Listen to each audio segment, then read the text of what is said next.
The morning sun cast golden rays across the cobblestones of Westminster Palace, as thousands of spectators gathered for the annual royal ceremony of honor. Among the crowd, children pressed against metal barriers, their eyes wide with excitement, while tourists clutched cameras and phones, eager to capture every moment of British pageantry at its finest. Standing tall in formation were 12 of the Queen's most elite guards, their red tunics pristine, their black bearskin hats perfectly aligned, and their faces set in the stoic expressions that had become synonymous with British royal tradition. These weren't ordinary soldiers, they were the chosen few, selected not just for their physical prowess, but for their unwavering dedication to duty and their ability to remain motionless for hours under the most challenging conditions. At the center of this formation stood Sergeant James Mitchell, a 28-year-old from Yorkshire, whose dedication to service had earned him recognition as one of the most dependable guards in the regiment. His military record was spotless, his posture impeccable, and his commitment to the crown absolute. James had dreamed of this role since childhood. Inspired by his grandfather who had served in the same capacity decades earlier, the ceremony was particularly significant this year. Marking the 60th anniversary of the Queen's coronation, dignitaries from around the world had traveled to witness this historic event, and millions more were watching via live television broadcast. The pressure was immense, but James felt ready. He had prepared for months, ensuring his uniform was perfect, his movements precise, and his mental fortitude unshakable. As the Queen's carriage approached, the crowd's excitement reached a fever pitch. Cameras flashed continuously, creating a strobe-like effect across the courtyard. James could hear the thunderous applause and cheers, but his training had taught him to block out all distractions. His job was simple: stand perfectly still, maintain his position, and honor the monarchy with his unwavering presence. The temperature that morning was unseasonably warm for London, reaching nearly 30 degrees Celsius by 10 o'clock. The heavy woolen uniform, combined with the thick bearskin hat, created an almost unbearable heat trap around James's body. Sweat began to form beneath his red tunic, but years of training had prepared him for discomfort. He had stood guard in rain, snow, and scorching heat before. This was just another day at the office. What James didn't know was that he hadn't eaten properly in the past 18 hours. The previous evening, nerves about the ceremony had killed his appetite, and that morning, he had been too focused on final preparations to grab breakfast. His body was running on adrenaline and determination alone, a dangerous combination when standing motionless for extended periods in extreme heat. The Queen's carriage came to a stop directly in front of the formation. The crowd fell silent as Her Majesty stepped out, resplendent in royal blue with diamonds that caught the morning sunlight like stars. She moved with the grace and dignity that had defined her reign, acknowledging the guards with a subtle nod before taking her position for the ceremony to begin. James felt a surge of pride as the Queen's eyes briefly met his. This was the moment he had trained for his entire career, standing guard for his sovereign. During one of the most important ceremonies of the year, every muscle in his body was tense with purpose, every breath measured and controlled. The Archbishop began the ceremonial prayers, his voice carrying across the silent courtyard through strategically placed microphones. The words echoed off the ancient stone walls, creating an atmosphere of reverence and tradition that had remained unchanged for centuries. James could feel the weight of history in this moment, knowing that guards just like him had stood in similar positions for generations. As the ceremony progressed, James began to notice subtle changes in his body. His vision seemed to shimmer slightly at the edges, and the sounds around him appeared to be coming from a great distance. He attributed these sensations to the intense focus required for his duty and pushed the feelings aside. His grandfather had always told him that true strength came from the ability to overcome physical discomfort in service of something greater. The heat continued to intensify as the sun climbed higher in the sky. The heavy fabric of his uniform felt like it was clinging to his skin, and the metal fittings on his equipment began to warm against his body. Still, James maintained his position, drawing on reserves of determination that had been forged through years of rigorous training and discipline. Round him, his fellow guards remained equally motionless, creating an impressive display of military precision that drew admiring glances from the assembled dignitaries. Foreign ambassadors whispered among themselves about the remarkable discipline of the British Royal Guards. Unaware of the physical battle each man was fighting to maintain his position, the ceremony reached its crescendo as the Queen began her address to the assembled crowd. Her words were carefully chosen, reflecting on 6 decades of service, duty, and dedication to the British people. James felt honored to be standing guard during such a momentous speech, knowing that this moment would be remembered in history books for generations to come. But as the Queen continued speaking, James felt an alarming change in his condition. The shimmering at the edges of his vision intensified, and a strange rushing sound began to fill his ears. His heart rate increased dramatically, and he could feel his pulse pounding in his temples. For the first time in his career, doubt crept into his mind about his ability to maintain his position.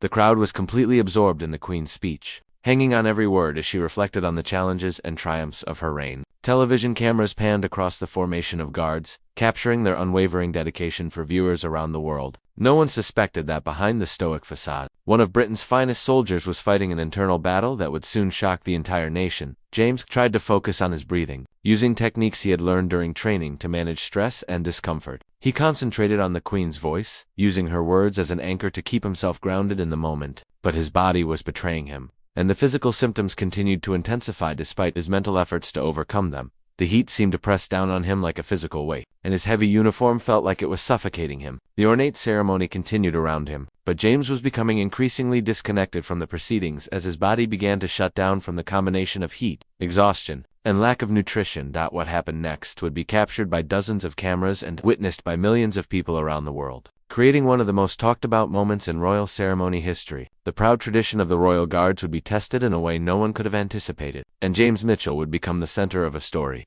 that would touch hearts and inspire people across the globe. As the Queen's speech reached its final paragraphs, James felt his legs begin to tremble imperceptibly. The world around him started to fade, and the last thing he remembered was the sound of the crowd's applause as Her Majesty concluded her historic address. Then everything went black, and Sergeant James Mitchell collapsed in full view of the world, setting in motion a chain of events that no one could have predicted.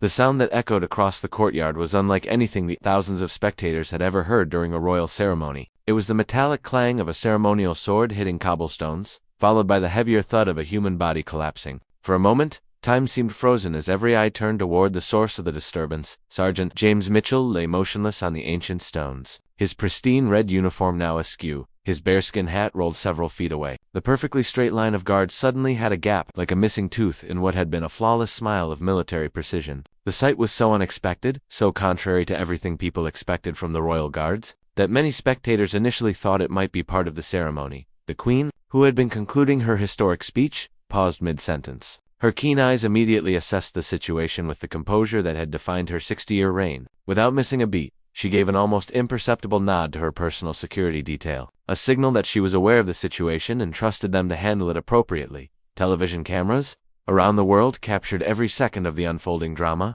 In living rooms from London to Tokyo, from New York to Sydney, millions of viewers watched in stunned silence as one of Britain's elite soldiers lay unconscious on the ground. Social media exploded within minutes, with hashtags like #RoyalGuardDown and #CeremonyShock trending globally. Captain William Harrison, the commanding officer of the guard detail, was the first to react professionally. With movements so subtle they were barely noticeable to the general public, he signaled to the medical team that was always stationed nearby during major ceremonies. His years of experience had taught him that in moments like these, professionalism was more important than dramatic action. Dr. Sarah Thompson, the on-site medical officer, had been watching the ceremony from a designated area just 50 meters away. She was a former military medic who had transitioned to civilian emergency medicine but maintained her contract with the royal household for exactly these types of situations. The moment she saw James collapse, she was already moving, her medical bag in hand. The other 11 guards displayed the incredible training and discipline that made them legends. Despite the shocking collapse of their colleague directly beside them, they maintained their positions perfectly. Their eyes remained forward, their postures unchanged, their commitment to duty absolute. This wasn't callousness, it was the highest form of professionalism, ensuring that one emergency didn't compromise the security of the entire ceremony. As Dr. Thompson reached James, she quickly knelt beside him while maintaining the dignity appropriate for such a formal setting. Her initial assessment was swift but thorough. His pulse was weak but steady, his breathing shallow but regular. His skin was pale and clammy, classic signs of heat exhaustion combined with what appeared to be hypoglycemia from lack of proper nutrition. The crowd watched in fascination as the medical drama unfolded. Parents lifted children onto their shoulders for a better view, while tourists continued filming, knowing they were witnessing something truly unprecedented. The atmosphere was tense but respectful, with thousands of people maintaining an almost church-like quiet as they watched the unconscious guard receive treatment. James began to regain consciousness slowly, his eyelids fluttering as Dr. Thompson gently called his name. The first thing he saw was the concerned face of the medical officer, followed by the realization that he was lying on the ground surrounded by thousands of staring faces. The horror of understanding what had happened hit him like a physical blow. He had collapsed during the most important ceremony of his career, in full view of the Queen and the entire world. "Don't try to get up yet," Dr. Thompson whispered, her voice barely audible to maintain the ceremony's dignity. "You've had a heat-related collapse. We need to get you stable before moving you." Her words were professional but kind, understanding the profound embarrassment and concern that James was undoubtedly feeling. The Queen, demonstrating the grace and compassion that had endeared her to millions, made a decision that surprised everyone present. Instead of continuing with the ceremony as if nothing had happened, she deviated from the planned program. With measured steps, she approached the area where James was receiving medical attention, her security detail moving seamlessly to accommodate this unscheduled change. "How is our young soldier?" she asked Dr. Thompson, her voice carrying clearly across the now silent courtyard. The question wasn't just medical inquiry. It was a public statement that the well-being of those who served her was more important than ceremonial protocol. Television commentators around the world began speaking in hushed, reverent tones about this unprecedented display of personal concern from the monarch. James, still groggy but increasingly aware of his surroundings, attempted to struggle to his feet upon realizing the Queen was nearby. The protocol demanded that he stand in her presence, that he maintain the dignity of his position regardless of his physical condition. Dr. Thompson gently but firmly kept him in place, while Captain Harrison stepped forward to address the situation. "Your Majesty," Captain Harrison said with perfect military bearing, "Sergeant Mitchell appears to have been overcome by the heat. Dr. Thompson is providing excellent care, and we expect a full recovery." His words were chosen carefully, providing information while maintaining the dignity appropriate for the setting and the gravity of having the Queen's personal attention. The Queen's response would be remembered and quoted for years to come. Looking directly at James, who was now sitting up with Dr. Thompson's assistants, she said, "Sergeant, your dedication to duty is evident even in this moment. The greatest courage is knowing when to accept help." Her words carried across the courtyard through the microphones that had been broadcasting the ceremony, reaching millions of viewers worldwide. The crowd erupted in spontaneous applause, not for the pageantry or tradition they had come to see, but for this genuine moment of human compassion from their monarch toward one of her guardsmen. The sound was thunderous, echoing off the palace walls and creating an emotional crescendo that no one present would ever forget. James felt tears forming in his eyes, not from physical pain or embarrassment, but from overwhelming gratitude for the Queen's kindness. This was far beyond what protocol required, far beyond what anyone could have expected. He had feared that his collapse would bring shame to the regiment, to the ceremony, and to himself. Instead, it had become a moment that showcased the best of British character and royal compassion. Dr. Thompson continued her assessment, while the Queen remained nearby, her presence providing comfort not just to James but to everyone watching. The medical officer determined that while James was stable, he would need immediate transportation to hospital for proper evaluation and treatment. Dehydration and heat exhaustion could have serious complications if not properly addressed. An ambulance crew, which had been on standby throughout the ceremony, approached with a stretcher. But James, with Dr. Thompson's cautious approval and Captain Harrison's support, insisted on walking to the medical vehicle. He would not be carried away from his post, not with the Queen watching, not with his fellow guards maintaining their positions, not with the entire world bearing witness. As James slowly made his way toward the ambulance, supported by Dr. Thompson and accompanied by Captain Harrison, something extraordinary happened. The Queen began to applaud, her gloved hands coming together in a measured, dignified rhythm. Within seconds, every person in the courtyard joined in, creating a standing ovation that continued until James reached the medical vehicle. The ceremony concluded shortly afterward, but the footage of the Queen's compassionate response to her fallen guardsmen would be replayed countless times in the days and weeks that followed. News outlets around the world led with the story, not focusing on the collapse itself, but on the remarkable humanity displayed by the monarch and the dignity shown by the young soldier even in his moment of vulnerability. What none of them knew was that this was only the beginning of James Mitchell's story, and that his collapse during the ceremony would lead to discoveries about his character and service that would inspire millions and change lives in ways no one could have imagined. The Royal London Hospital had never received a patient quite like Sergeant James Mitchell. As his ambulance pulled up to the emergency entrance, word had already spread throughout the medical facility that they would be treating the royal guard who had collapsed during the ceremony. Staff members positioned themselves discreetly along corridors, hoping to catch a glimpse of the soldier whose moment of vulnerability had touched the heart of a nation. Dr. Elizabeth Reynolds, the emergency department consultant on duty, was a veteran physician who had treated everyone from homeless individuals to government ministers with equal professionalism, but she couldn't deny feeling a special sense of responsibility as she reviewed James's preliminary medical reports. This wasn't just any patient, this was someone whose collapse had been witnessed by millions, and whose recovery would be followed by news outlets around the world. James was conscious and alert. As he was wheeled into the examination room, though his embarrassment was palpable, he repeatedly apologized to every medical professional he encountered, from the paramedics to the nurses, as if his medical emergency had been a personal failing rather than a physical necessity. His training had conditioned him to see any sign of weakness as unacceptable, even when that weakness was beyond his control. The initial medical evaluation, revealed what Dr. Thompson had suspected at the scene. James was severely dehydrated, his blood sugar levels were dangerously low, and his body showed clear signs of heat exhaustion. But more concerning were the results of his blood work, which indicated that this wasn't just a case of missing breakfast and standing in the heat. His nutritional levels suggested prolonged, inadequate eating, and his overall physical condition showed signs of chronic stress and exhaustion. "When did you last have a proper meal?" Dr. Reynolds asked gently, sitting beside James's hospital bed. She had learned over the years that sometimes the most important medical information came not from tests and scans, but from simple, direct questions asked with genuine concern.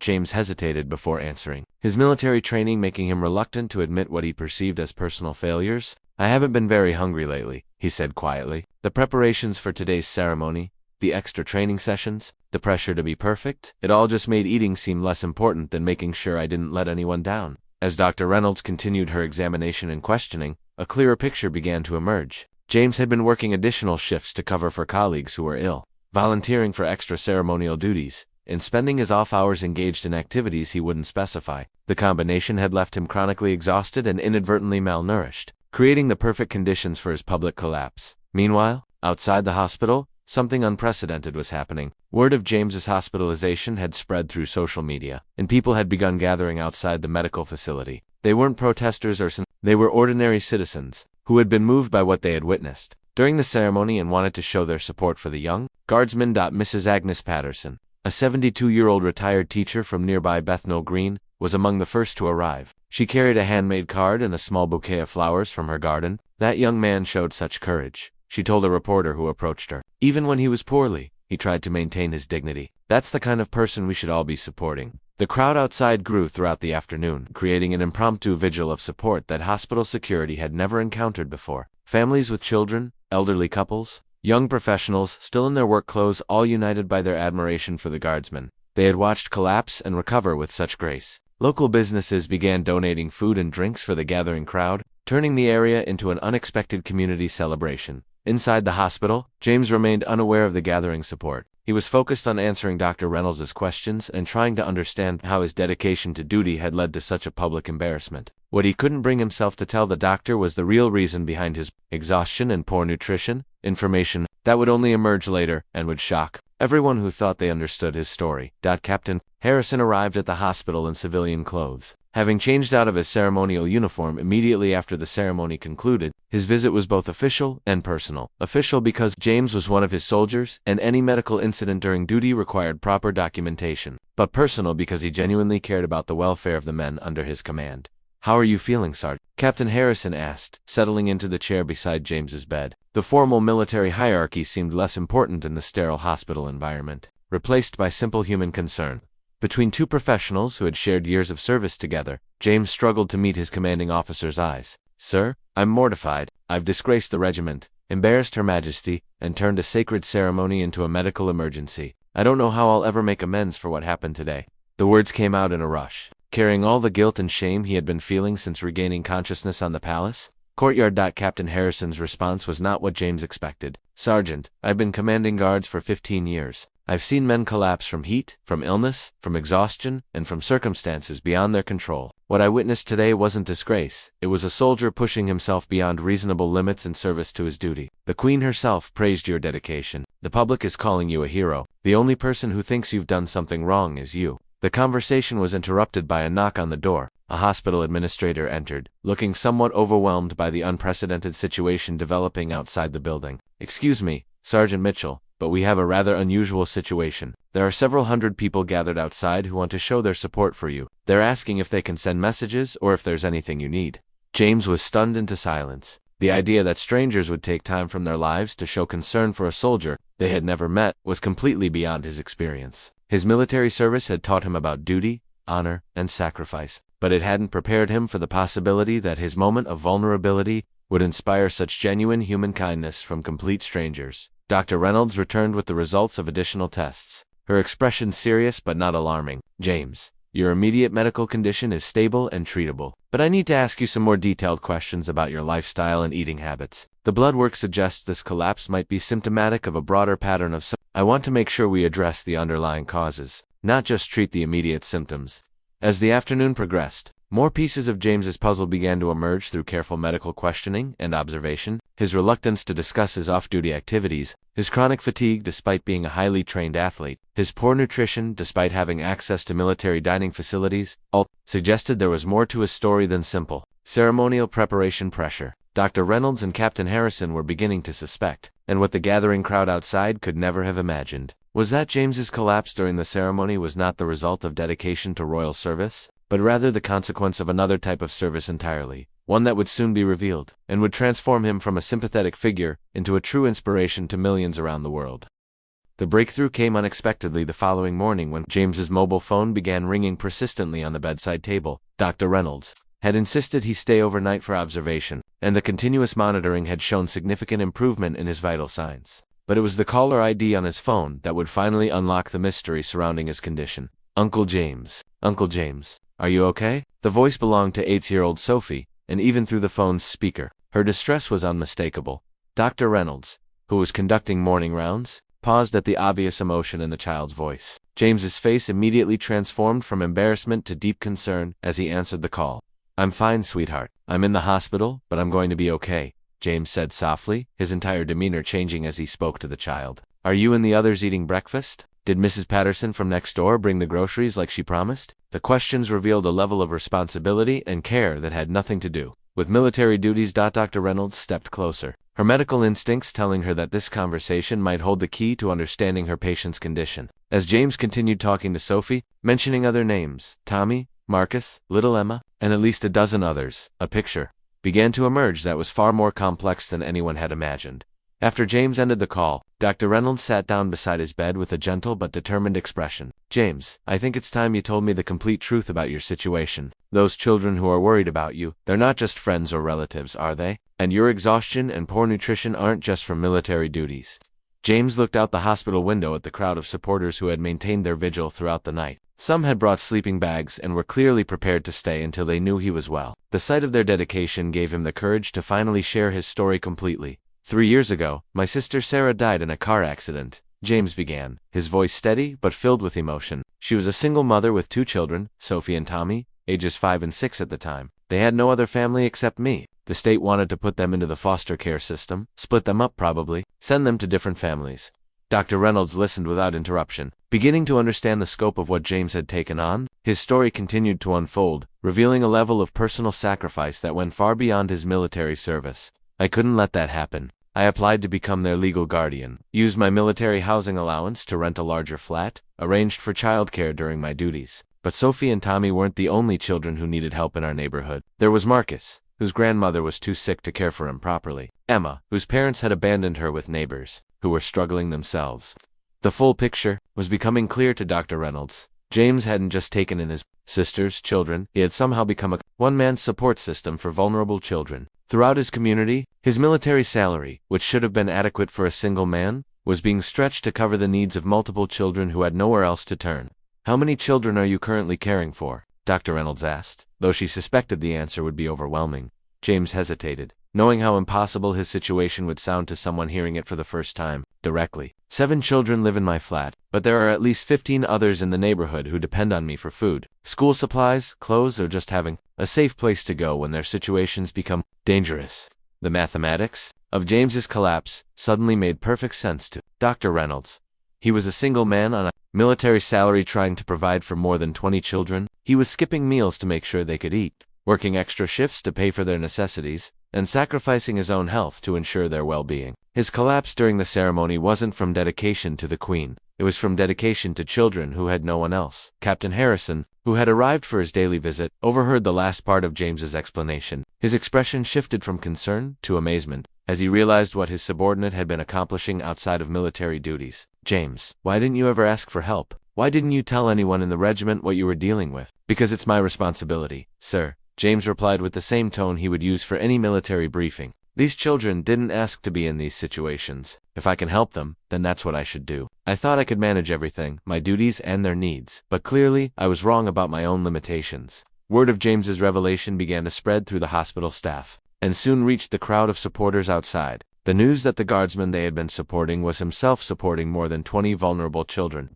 created an entirely new level of admiration and respect. What had begun as sympathy for a soldier who had collapsed from heat became profound respect for a man who had quietly dedicated his life to helping others. Mrs. Patterson, the retired teacher who had been among the first supporters to arrive, felt tears in her eyes as she learned the truth. "Do you realize what this means?" she told the growing crowd. "This young man has been running his own unofficial orphanage while serving the Queen. No wonder he collapsed.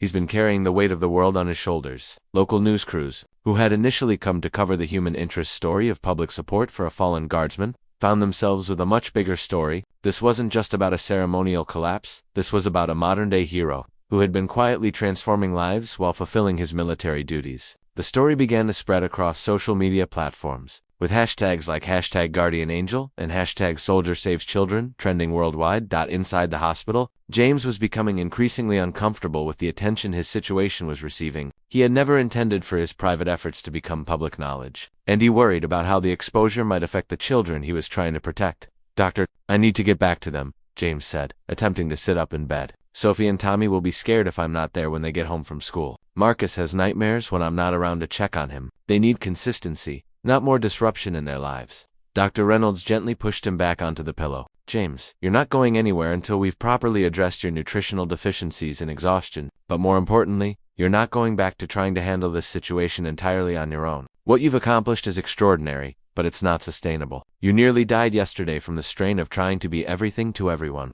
The conversation was interrupted by another knock on the door. This time, it was a hospital administrator accompanied by a woman in an expensive suit who introduced herself as Patricia Williams from the Department of Social Services. James's heart sank, fearing that official attention to his situation would result in the children being removed from his care and placed in the system he had been trying to protect them from.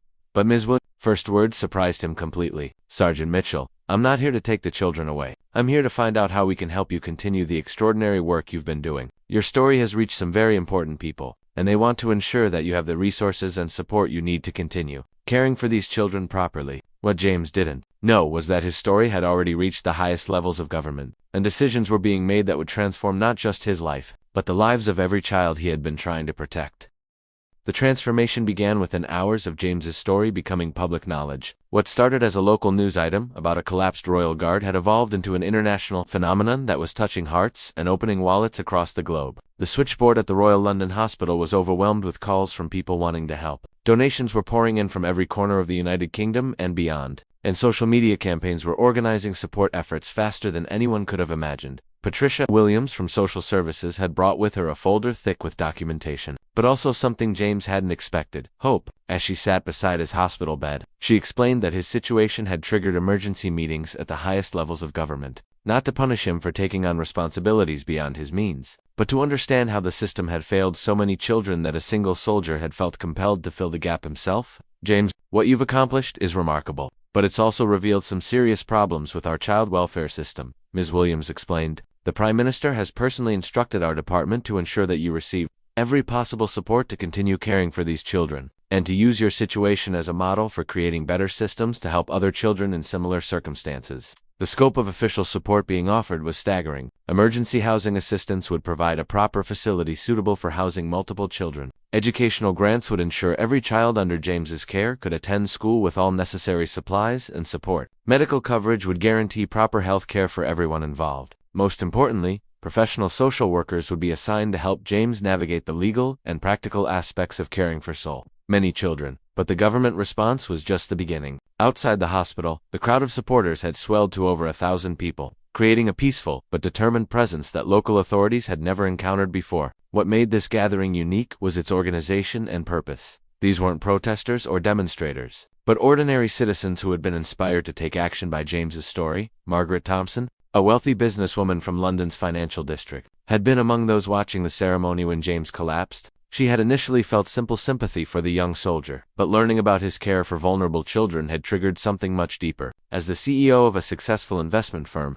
she understood both the power of organization and the impact that proper resources could have on any situation. Margaret had spent the night after James's revelation making phone calls to her extensive network of business contacts, charitable organizations, and government connections. By morning, she had established the Guardian Angel Foundation with an initial donation of £50,000 from her own funds, and commitments for matching donations from a dozen other business leaders. The foundation's first act was to secure temporary accommodation for all the children under James's care while he recovered in hospital. A local hotel owner, moved by the story, had donated the use of an entire floor of his establishment, complete with connecting rooms, meals, and childcare supervision provided by professional staff who had volunteered their time. Sophie and Tommy, James's niece and nephew, were among the first children to benefit from this outpouring of support. They had been staying with neighbors since James's hospitalization, worried and confused about their guardian's condition. When social workers arrived to explain that Uncle James was going to be fine, and that they would be staying in a special hotel until he recovered,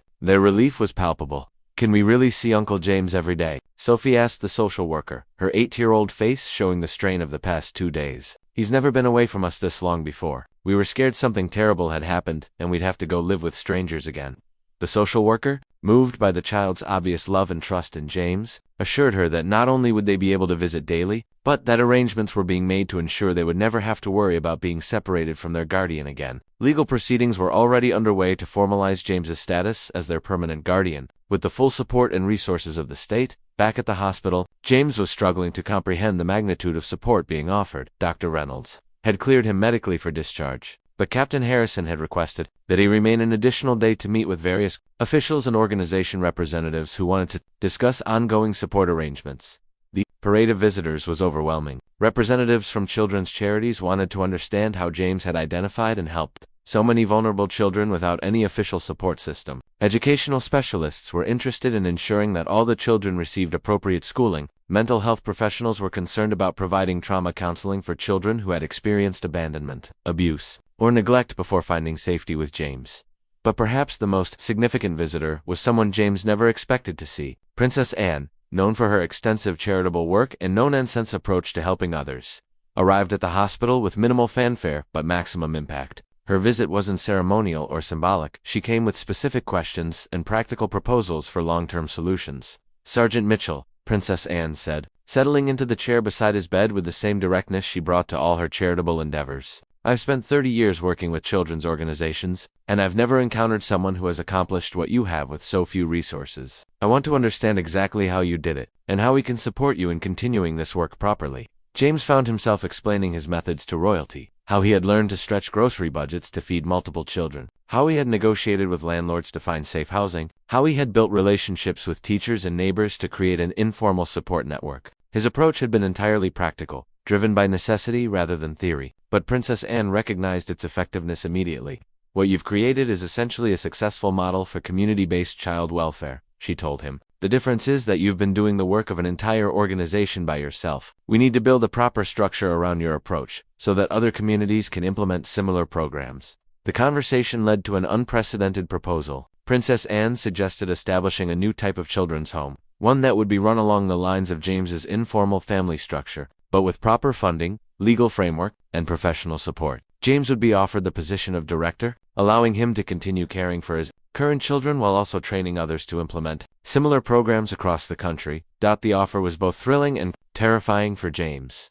It represented everything he had dreamed of being able to provide for the children, but it also meant stepping into a level of responsibility and public attention that he had never sought. His military training had prepared him for many challenges, but becoming the face of a national children's welfare initiative was not among them. As the day progressed, more pieces of the support structure fell into place. Local businesses had pledged ongoing donations of food, clothing, and supplies. Educational institutions had offered scholarships and special programs. Healthcare providers had committed to ensuring comprehensive medical and psychological support for all the children. But perhaps most importantly, other military personnel had begun coming forward with their own stories of helping vulnerable children or community members. James's example had inspired others to share their own quiet acts of service, revealing a pattern of unofficial charity work that existed throughout the armed forces but had never been officially recognized or supported. By evening, James realized that his collapse during the royal ceremony had triggered something far beyond personal help for his situation. It had exposed a need that existed throughout society and had inspired a response that could potentially transform how the country cared for its most vulnerable children. What had begun as his personal mission to help his sister's children had evolved into a national conversation about community, responsibility, and the power of individual action to create systemic change.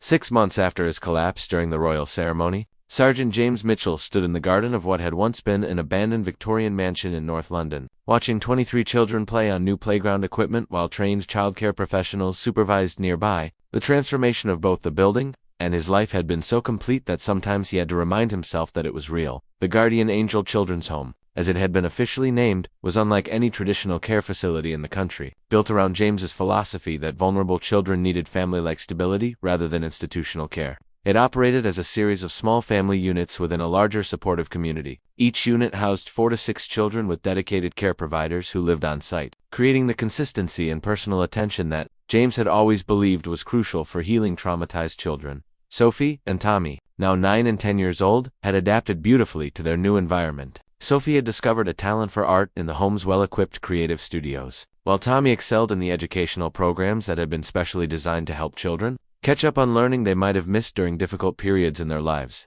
Both children still called James Uncle James and maintained their special relationship with him, but they had also formed bonds with other children and adults in their extended family community. Marcus, the boy who had suffered nightmares when James wasn't around, had found peace in the home's structured but nurturing environment. With access to professional counseling and the security of knowing he wouldn't be abandoned again, his nightmares had gradually disappeared. He had become something of a leader among the younger children, helping newcomers adjust to their new surroundings with the wisdom of someone who understood what they were experiencing. The success of the Guardian Angel Home had attracted attention from child welfare experts across Europe and North America. Delegations of social workers, government officials, and charity leaders regularly visited to observe and learn from the innovative approach that had emerged from James's individual efforts. The waiting list of children needing placement had grown to over 2, leading to plans for establishing similar facilities in other cities.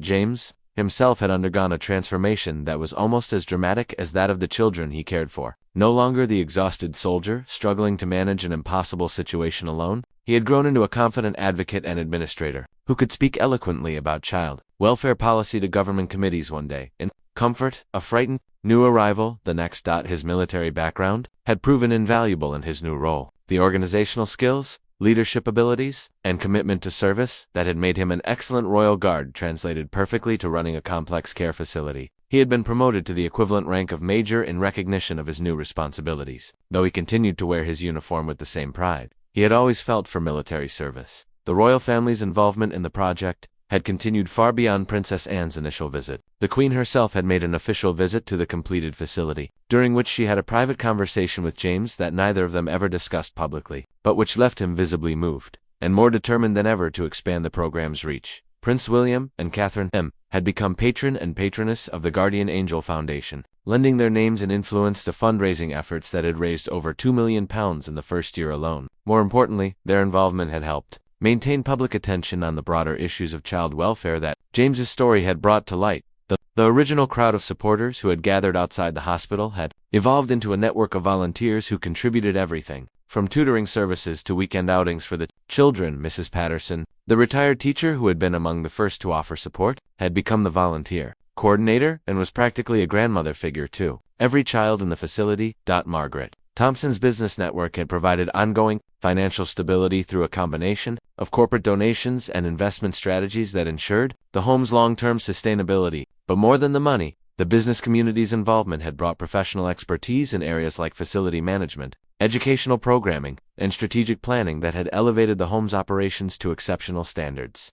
The most remarkable transformation, however, was in the children themselves. Many had arrived traumatized, withdrawn, and distrustful of adults. Under the care of James and his team of professionals, they had blossomed into confident, happy young people who were achieving academically and socially in ways their previous circumstances had made impossible. Emma, the little girl who had been abandoned by her parents, had initially been so shy that she wouldn't speak to anyone except James. Now she was student council representative for her age group and was helping to mentor newly arrived children. Her transformation exemplified what proper care and consistency could accomplish for children who had experienced abandonment and neglect. The ripple effects of James's story had extended far beyond the single facility in North London. Government policy had been revised to provide better support for military personnel and other public servants who were dealing with family crises. Training programs had been developed to help social workers identify and support informal caregivers who were struggling to help children in their communities. Most significantly, the Guardian Angel model had been incorporated into official child welfare policy. With plans to establish similar facilities nationwide, James found himself consulting with government ministers and department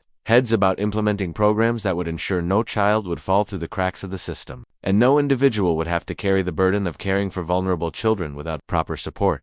On the anniversary of his collapse during the royal ceremony, James stood once again, in formation with the royal guards for a special commemorative event. This time, however, he knew that if he felt unwell, he had a support system that would help him, and he wouldn't have to choose between his duty and his health. The ceremony that day was different from the one a year earlier. Instead of the traditional format, it had been designed to honor individuals who had made exceptional contributions to British society through service to others. James was among those being recognized, but he had insisted that representatives of all the children from the Guardian Angel home be present to accept the honor alongside him. As the Queen approached to present the awards, James remembered her words from that first day in the hospital. The greatest courage is knowing when to accept help. He had learned the truth of those words through months of accepting help from hundreds of people who had been inspired by his story. When his name was called, James stepped forward, not as a soldier who had collapsed from exhaustion, but as a man who had discovered that individual dedication, combined with community support, could transform not just individual lives, but entire systems of care. The children from his home, dressed in their finest clothes and beaming with pride for their Uncle James, applauded louder than anyone in the crowd.